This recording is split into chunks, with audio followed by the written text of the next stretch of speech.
Today's video is sponsored by Betterment. Welcome to r/Talesfromretail, where the customer is always wrong. So, I work in a store which sells bath bombs, along with a lot of other things. We often demonstrate the bath bombs in our sinks, especially for kids, and they always love it. The rule is that it's one bath bomb demo per customer/group of customers. We only have 2 sinks, and on this particular day, we just done a demonstration in one of them. There were a bunch of little kids crowded around and watching it fizz and change colors, light and dark pink. A little boy of about 6 or 7 and his mom enter the store. Immediately, this kid rushes over to look at the bath bomb and announces very loudly that he hates pink and that the bath bomb is bad. I try to be nice and pull out our little basket with wasted off bath bombs. Usually, we use chipped or damaged ones that we couldn't sell anyway. I tell him to choose a color that he'd like better, but then the mom criticizes me for trying to sell her son damaged goods. I explain that this is just for a demo and a chip out of the bath bomb isn't going to affect the way it looks in the water, but the mom isn't having any of it. It's not worth fighting over. We have a budget for it in case people want to see a specific bath bomb that hasn't been wasted off, so I tell him to choose a pristine one from the shelf. I also tell him to pick carefully because he only gets one. He chooses a bath bomb which smells nice, but just turns a soft white in the water, so I suggest that maybe he choose a more colorful and fun one and explain that this one isn't very impressive. He glares at me and shrieks, "No!" very, very loudly. It made me kinda flustered. The other kids near the sink were all staring, and a lot of the adults in the store had turned around. So I just let him put it in the free sink without trying to persuade him out of it. As expected, the water just goes white and the kid is not happy. He starts yelling that it's boring, and his mother demands he be allowed to put another one in.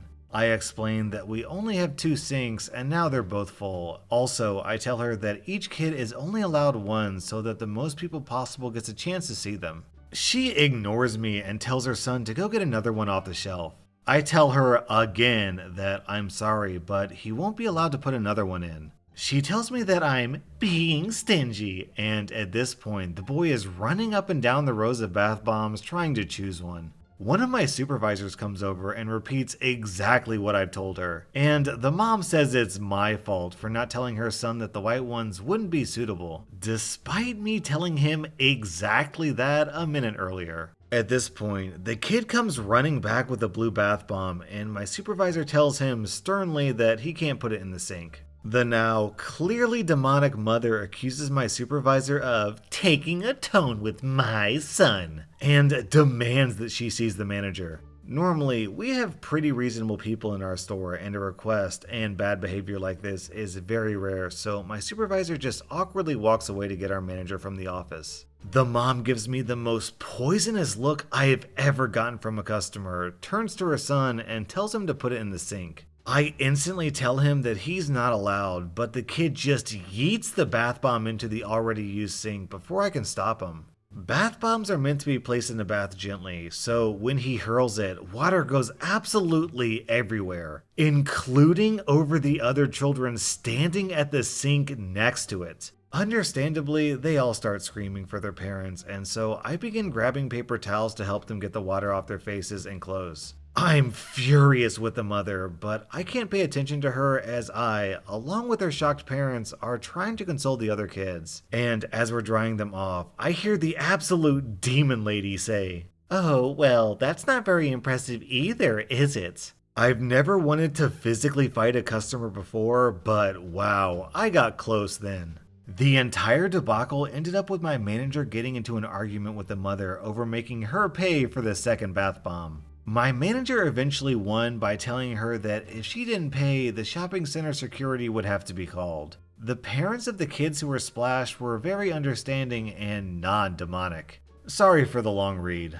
Maybe this doesn't seem too hellish compared to other stories on this page. Like, no one was screaming at each other at any point, but it was just such a bizarre and arrogant encounter, I had to get it off my chest. When OP described the kid yeeting the bath bomb into the sink, did anyone else imagine the kid dunking it into the sink like some professional NBA player? Our next Reddit post is from Trusted Octopus. I was reading a post on Reddit and was reminded of this anecdote when I worked for a big box retail store. We had blackout days around the holidays where, unless you were literally hospitalized, if you didn't show up to work, you were written up twice and at risk of losing your job.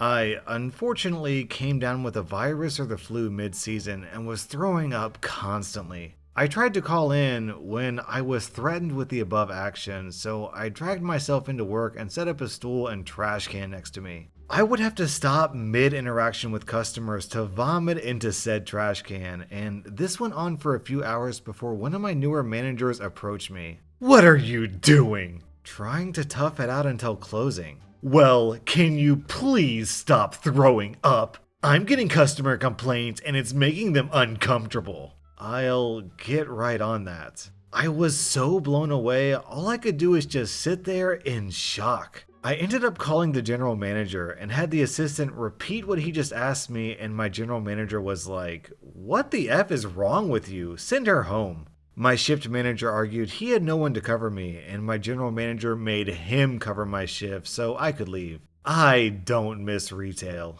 Why is every manager like, "But I don't have anyone to cover your shift"? Dude, you are the person who covers your shift. That's literally your job.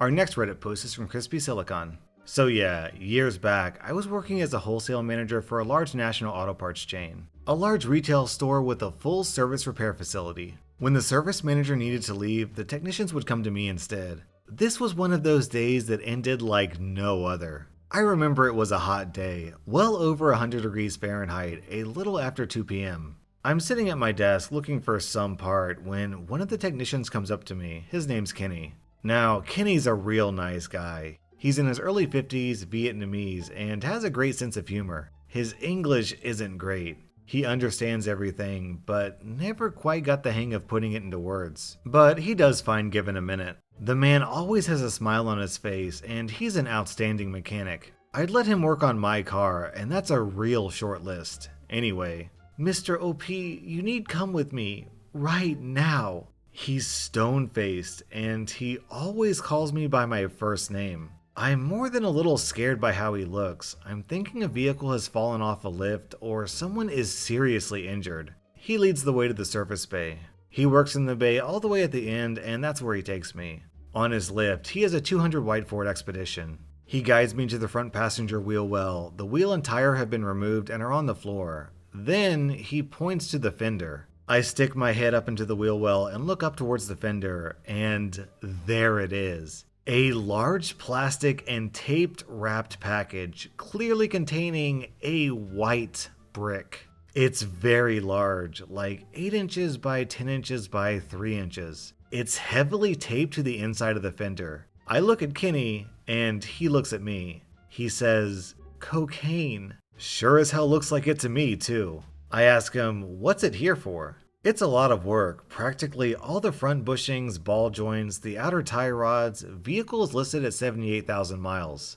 "Do you know who this belongs to?" "No." "Alright, just head back to the office. Don't touch it." I head to the service desk and pull the repair order. It's got a local phone number and address on it. I ask the service advisor who the customer is. He points to the waiting room next door. I peek inside. Inside is an early 30s guy and his 2 kids, maybe 7 and 5. Looks nice enough, but you never know. At this point, I called the local police. I told them what we found and gave them the vehicle information and customer's name. They said stall him for as long as I can. They'll be there as fast as possible. I hid inside the waiting room, introduce myself to the man, and tell him it looks like he might need a few more parts. I say the sway bar bushings and links could also use replacing. He looks at me for a second, then smiles. "Yeah, it's okay. If it needs it, just get it done. I've got time." His kids are real nice too. They both introduced themselves to me. Very polite. "So, how long have you had it?" "Only a few weeks. I just purchased it from an auction down south." "Really? What kind of auction?" "Government seizures. Drug Enforcement Administration, I think. I got an amazing deal. This thing is beat, but I can afford to replace the parts for the price, and the body and inside is great. Man, I've got some really bad news for you." And I start to explain. Right about this time, the local police arrive. They also have the local FBI with them. They examine the vehicle and have Kenny put the wheel back on. The vehicle goes into a flatbed and away it goes. Two of the FBI came with me to the waiting room where the poor guy is now freaking out. Turns out it was indeed a DEA seized vehicle, and they had missed the huge bag of cocaine in it. They had to seize the vehicle from him. Couldn't just take the drugs out and give it back, like Gonzo and no repayment. Unknown if he would ever get it back. Poor guy was devastated. Last I saw him, the FBI was giving him and his kids a ride home in their SUV. It sounds like some DEA guy is about to get fired. Our next Reddit post is from H. Arnold. For some background, I work in a jewelry store that also sells crystal figurines. This initial interaction happened about 2 months ago with her coming back this week. The initial interaction. One of the regulars, who always causes trouble, that happens to be partial to me comes in again. As usual, she darts over to me and seems eager to waste at least an hour of my time, act stuck up, and probably buy the cheapest thing we have. I get lucky, and after a mere 45 minutes and several rude comments later, she decided to buy a $75 figurine, the cheapest that we have. As I'm cashing her out, I made a point to stop everything and stress the importance of keeping the original box and foam in case something ever happens to the figurine. We can't send it for repair without those items. She acts like I'm an idiot for even thinking she didn't already know that and makes another rude comment. I brush it off and finish the transaction and she leaves. This week's interaction. She storms in looking quite upset. I'm standing at the counter and she comes up to me and takes out her now broken figurine. Remember you sold this to me? It's already broken. I really expected better quality from a place like this. Oh no, how'd it break? I dropped it when moving some papers on my desk before going to court. I'm a lawyer, you know. Yeah, these figurines are quite fragile and will likely break if dropped. We can still send it in to be repaired if you still have the original box and foam. Why would I have that? I threw that garbage away. Ma'am, at the time of purchase, I stressed the importance of keeping the box so we could send it back. Without the box, we can't do anything.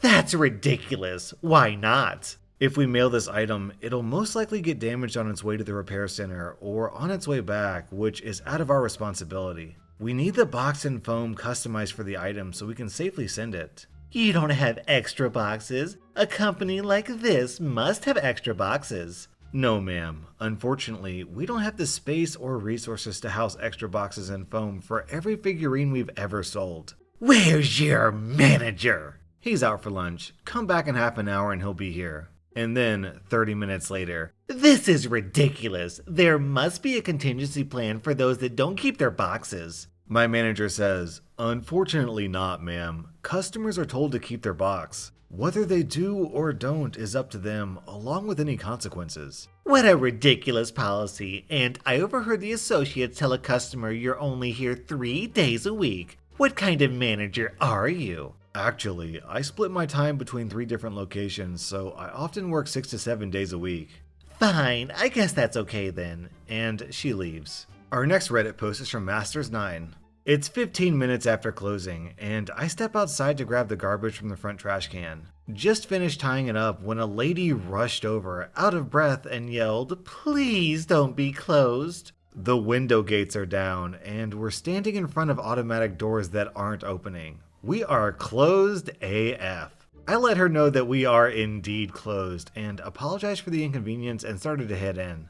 She grabs my arm and just starts yelling, "Please, my baby has a fever and is very sick. I need to buy medicine. Please, she's very sick." Like most stores, keeping the store staff only after closing is a pretty common and strict rule for safety reasons. But as a child was involved, and it seemed to be an emergency, I felt it was something that could slide this one time. I'd rather not chance losing a young life because I was being by the book. I let her in and asked the staff up front to walk with her to the item and ring her up. It's an emergency. I ran back outside and threw the trash in the dumpster and come back in as the transaction finished to see she had not bought medicine, but instead got a box of condoms and lube. She looks at me and says, "Sorry, just don't want another kid right now," and laughs like it was funny to use a sick kid card so you can get laid. I was very pissed. Pissed enough to let slip, "I can get in a lot of trouble for doing this. Get the F out." What is wrong with people? Seriously. OP, you took one for the team. the world would not be improved if this lady had more offspring. Our next Reddit post is from Stop Staring at Me Salon. I was the customer in line at the checkout, and the cashier was ringing me out when a family, mom, dad, and a 7-year-old boy pulled up behind me. Dad immediately wandered away while mom started loading her groceries on the conveyor belt. After she loaded a few things, she turned to the boy and said, "You were really good today. Would you like to pick out a chocolate?" The boy got super happy, grabbed a Kinder Egg and put it on the conveyor belt. Mom then tells him, "Don't tell your dad."